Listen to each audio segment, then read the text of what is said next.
Okay, this is just a recap on the Huma regulator for the AT44, QE long, 22 in my case. So, it was leaking. I've addressed some of this stuff, but at the moment, I decided not to leave that paper length. Let me shut this light off. And what I decided to do was to slot the threads. I'm gonna go a little bit more. Sorry, this is not that good. And yeah, it's not exactly straight, but it serves the same purpose. But I'm gonna go a little bit more. Oops. Let's see if it'll focus here on me. Yeah. Alright. Not focusing too well. But if you look down this way, you can see the groove. So, I don't want to get too crazy, but there is a groove in there. You see my white mark there. Here's my white mark here. I just took the file. Let's see if it focuses for me or not. Oh, there we go. Just a little notch, and just a little bit. I mean, literally just a little bit. So when I put that O-ring back in there, if I ever take this regulator out, it will seal perfectly and I will have no issues. So that was the whole main objective. Right now, I've been watching other videos and other tuning performances. For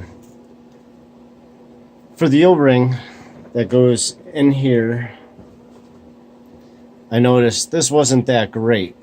So you can see the ridges. I just started taking some sandpaper, like I've done with so many other rebuilds or whatever. And I think this is 2000, 1500, but I'm gonna go around as you just saw. I'm gonna just smooth this out, make sure that O-ring has a beautiful spot to sit. I did take the guts out. This is just a little white cap that goes in there. Gently set of vice grips, and you can just kind of twist it and just pull it gently out. This is the spring that's in here, and this is the rod with the O-ring. And I'm not sure if you can get other rods like this that allow a little more air through, but I'm going to look into that. I've also been looking into putting a stiffer spring in there so as to not waste as much air and only use what is needed. And what I've been reading also is I'm going to, how should I say this? I'm going to cam this piece here. I'm camming it, which means there's 6 holes here, but there's only 1 inlet tube going into the gun. So I'm going to take the one that's, say this is directly up into the port tube. I'm going to tap and plug every other one, and I'm going to open this one up. So when I screw this in, he's screwing around, and that's not the mark. This is the mark. And only this one hole that will be enlarged will go to the transfer port. That will go into the gun. It'll just make it more efficient than trying to blow all the way around. It's a direct shot. Just to improve it. I'm not going to do it right now. I'm just taking things apart, seeing how they work, the functionality of it. Just trying to read as much stuff and tuning as possible. I want to make this as most powerful and efficient. So I just got to do my homework and keep doing it. But I did see an article. I'm going to have to go back. Someone had a different style, or maybe they had buffed it out a little more just to let more air through, a quicker opening. But I'm not even sure if that was it was a Hatsan. I'm not sure if it was mine. So, and I was just watching a video of Hatsan Gladius, where he put a stiffer spring in because it wasn't feeding off the tube anymore. It was feeding off the regulator. And which he made a valid point. I can't go into the whole thing, but I was listening to him and catching what he was saying. And this stiffer spring will actually close this up faster, but it will use the amount of air that was in there, and it just won't waste as much. And it's almost like an engine, car engine. You're trying to get as much efficiency, but not waste at the same time. So, cars are my thing anyway, so, yeah, I'm just going through the process steps, finding out what does what. This is just an Allen wrench here. But I want to see if I can find another stiffer spring. I'll have to do some testing, of course, but I'll try to get a stiffer spring, and we'll see what happens there, see if it makes that big of a difference. If it closes faster, uses less air, more shots, but still at the FP or FPS I want. So just an update on this, the Huma regulator. So I'm gonna go through it all, make sure everything is good. It was leaking, so I don't know where it was leaking from yet, but one way I did find out to help out is to put a balloon over each side after you say you fill it to 50 bar and let it sit. And whichever balloon fills up, at least you know what side has the leak. So overall, this is fairly easy. You're pretty much using common sense here.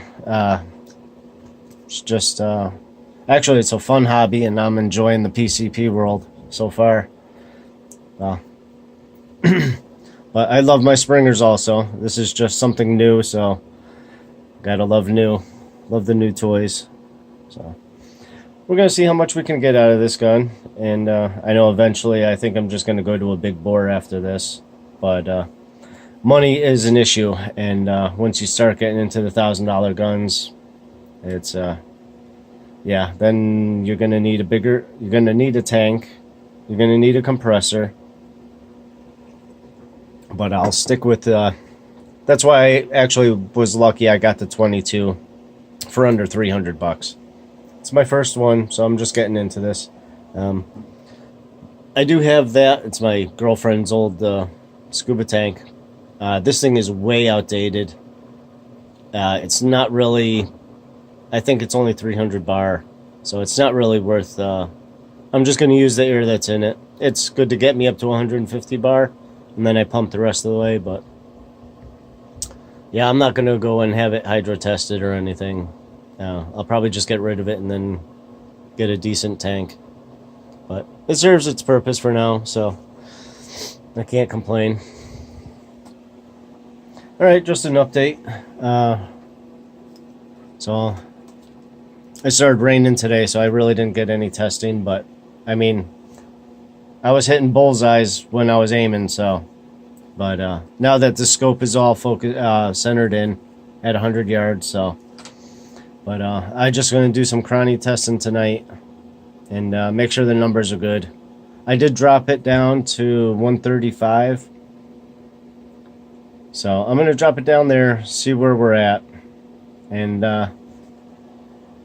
like I said, I'm not going for all-out power. If I was, then I'd probably leave it unregulated or set at the highest setting. But I'll get another tube and I'll keep that for like the heavier pellets. So, all right, just an update, and I got to do a lot more research here. I got to find out what size hole to drill those out. What tap do I need? Obviously, I'm going to go fine thread. But yeah, I'll fill all these. I'll cam and degree this so that port is up. Whichever hole is, port is up. And you can shim it too. So if it's only like half a hole, you shim it where it'll turn it back. So you put a shim under here. So I'll get it all settled out, and all right, and hopefully some testing and this weekend should be good. So maybe if I can, I'll try to get out and get some testing done. Until then.